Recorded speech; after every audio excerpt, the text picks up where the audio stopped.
میں گھر سے تھوڑی ہی دور گیا تھا کہ اچانک وہ ہلکے ہلکے بادل گنگور گٹا میں تبدیل ہو گئے اور پھر یکادک موسلادھار بارش شروع ہو گئی اور یہ بھی اتنی تیزی سے برسنے لگا کہ مجھے سامنے سوائے موسلادھار بارش کے کچھ دکھائی نہ دینے لگا۔ یہ دیکھ کر میں نے اپنی بائک کی سپیڈ مزید آہستہ کی اور سوچنے لگا اب کیا کروں۔ پھر میں نے ادھر ادھر دیکھ کر غور کیا تو مجھے یاد آیا کہ یہاں پاس ہی میرے ایک نہایت ہی قریبی عزیزوں کا گھر ہے، اور جن عزیز کی میں بات کر رہا ہوں ان کا نام صفدر تھا اور ان کے دو بچے تھے، ایک لڑکا نعمان جو کہ میٹرک کا اسٹوڈنٹ تھا اور دوسری ان کی بیٹی جس کا نام ریحانہ تھا۔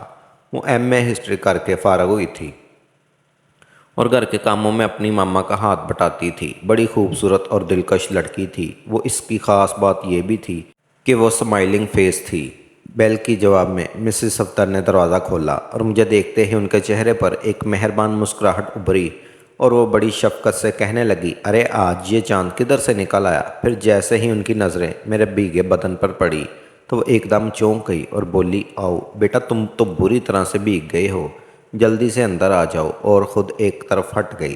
جیسے ہی میں اندر داخل ہوا تو انہوں نے فوراً ہی اپنی بیٹی ریحانہ کو آواز دی، ریحانہ ادھر آؤ۔ اور پھر انہوں نے وہیں سے دوبارہ آواز لگائی اور کہنے لگی، بیٹا جلدی سے بھائی کے کپڑے لے آؤ۔ اور پھر مجھ سے بولی، ایسا کرو کہ پہلے تم کپڑے تبدیل کر لو، اتنے میں تمہارے لیے چائے لے کر آتی ہوں۔ اسی دوران ریحانہ بھی کمرے میں داخل ہو گئی اور مجھے دیکھ کر بولی، او ہو بھائی، آپ تو بڑی طرح سے بھیگ چکے ہو۔ پھر بولی، آپ ایسا کرو کہ باتھ روم میں بھائی کا نائٹ پجامہ ٹنگا ہوا ہے، وہ پہن لے اور یہ بھیگے کپڑے آپ مجھے دے دیں، میں ان کو استری کر کے سکھا دیتی ہوں۔ ریحانہ کی بات سن کر میں جلدی سے واش روم میں گھس گیا اور اس کے بھائی کا نائٹ پجامہ شرٹ پہنا اور اپنے گیلے کپڑے لے کر باہر آ گیا۔ ریحانہ کمرے کے باہر میرا انتظار کر رہی تھی۔ جیسے ہی میں واش روم سے باہر آیا اور اس کی نظریں مجھ پر پڑی، پہلے تو وہ ٹھٹک گئی اور پھر بڑے زور سے ہنسنے لگی۔ پھر اچانک پتہ نہیں اسے کیا یاد آیا، ایک دم سے اس کا دودھیا چہرہ لال ہو گیا۔ ادھر میں حیرانی سے اسے تکے جا رہا تھا کہ پتہ نہیں اس لڑکی کو کیا ہو گیا۔ ابھی میں ایسی شوش و پنج میں تھا کہ اس نے اپنا منہ دوسری طرف کیا اور اپنے ہاتھ سے میرے نیچے کی طرف اشارہ کیا، اور اب جو میں نے اس کی ڈائریکشن میں اپنے نیچے کی طرف دیکھا تو میں نے دیکھا کہ میرا پہنا ہوا پجامہ نیچے سے سارا پھٹا ہوا تھا۔ یہ دیکھ کر میں فوراً ہی واپس واش روم میں گھس گیا۔ ریحانہ کو کہا، مہربانی کر کے مجھے نعمان کا دوسرا پجامہ لا دو۔ اس نے میری بات سنی اور بولی، اوکے آپ اندر ہی رہنا، میں لے کر ابھی آئی۔ اور پھر کچھ دیر بعد اس نے واش روم کے دروازے پر دستک دی۔ میں نے دروازہ کھول کر صرف سر باہر نکالا اور اس نے جلدی سے اپنا ہاتھ آگے بڑھایا اور بنا کچھ کہے نعمان کا ایک اور پجامہ مجھے تھما کر چلنے لگی تو پیچھے سے میں نے آواز دے کر شرارت بھرے لہجے میں پوچھا، یہ تو ٹھیک ہے نا؟ میری بات سن کر اس نے مڑ کر میری طرف دیکھا اور مسکرا کر بولی، جی یہ ٹھیک ہے، اور پھر باہر بھاگ گئی۔ میں نے جلدی سے پجامہ تبدیل کیا اور باہر آ کر دیکھا تو مسز صفدر کھڑی تھی۔ مجھے دیکھتے ہی کہنے لگی، لو بیٹا چائے تیار ہے، تم چائے پی لو، اتنے میں ریحانہ تمہارے کپڑے کو سکھا کر لے آتی ہیں۔ میں کرسی پر بیٹھ گیا اور چائے پینے لگا۔ اس کے ساتھ ساتھ مسز صفدر کے ساتھ ہلکی پھلکی گپ شپ بھی لگا رہا تھا۔ اسی دوران ریحانہ بھی میرے کپڑوں کو سکھا کر لے آئی اور میرے سامنے کپڑے رکھ کر وہ بھی بیٹھ گئی اور ہماری گپ شپ میں شامل ہو گئی۔ باتوں باتوں میں اچانک مسز صفدر نے اپنے سر پر ہاتھ مارا اور بولی، اے لو، میں تو بھول ہی گئی تھی کہ میں نے ہانڈی چولہے پر رکھی ہوئی ہے۔ اور پھر اٹھتے ہوئے بولی، میں چلوں کہ کہیں ایسا نہ ہو کہ میری ہانڈی جل گئی ہو۔ اور پھر وہ تقریباً بھاگتی ہوئی کچن کی طرف چلی گئی۔ جیسے ہی آنٹی کچن میں گئی تو ریحانہ نے اپنی گود میں پڑے ہوئے کپڑے اٹھائے اور میری طرف بڑھاتے ہوئے بولی، بھائی کپڑے پہن لے۔ اس نے میری بات سنی لیکن اس کا جواب گول کر گئی، ہاں البتہ۔ میرے ہاتھ میں کپڑے پکڑاتے ہوئے اس نے اپنے لمبے لمبے ناخن بڑی زور سے مجھے چبو دیے۔ کپڑے تبدیل کر کے میں باہر آیا اور آنٹی کا شکریہ ادا کیا۔ اتنی دیر میں بارش بھی تھم چکی تھی، چنانچہ میں آفس آ گیا۔ آفس پہنچ کر مجھے ریحانہ کی مسکراہٹ اور خاص کر اس کے ناخن چبونا بھی کافی دیر تک تنگ کرتا رہا۔ عاشق تو میں اس سے پہلے ہی تھا، لیکن اس کی حرکت کے بعد میں نے اس پر ہزار جان سے فدا ہو گیا۔ اور پھر یہ فیصلہ کرنے کے بعد میں آفس کے کاموں میں مصروف ہو گیا۔ چائے کے وقفے کے دوران جب مجھے ایک دوست کی فون کرنے کی حاجت پیش آئی تو میں نے جیب میں ہاتھ مارا تو موبائل کافی دیر ڈھونڈنے کے بعد بھی جب نہ ملا تو اچانک مجھے خیال آیا کہ کہیں وہ ریحانہ کے گھر میں ہی نہ رہ گیا ہو۔ یہ سوچاتے ہی میں نے لینڈ نمبر سے ریحانہ کے گھر فون کیا تو اتفاق سے فون ریحانہ نے ہی اٹھایا اور میرے پوچھنے سے پہلے ہی وہ کہنے لگی، جناب آپ کا موبائل تو بہت بجتا ہے، پھر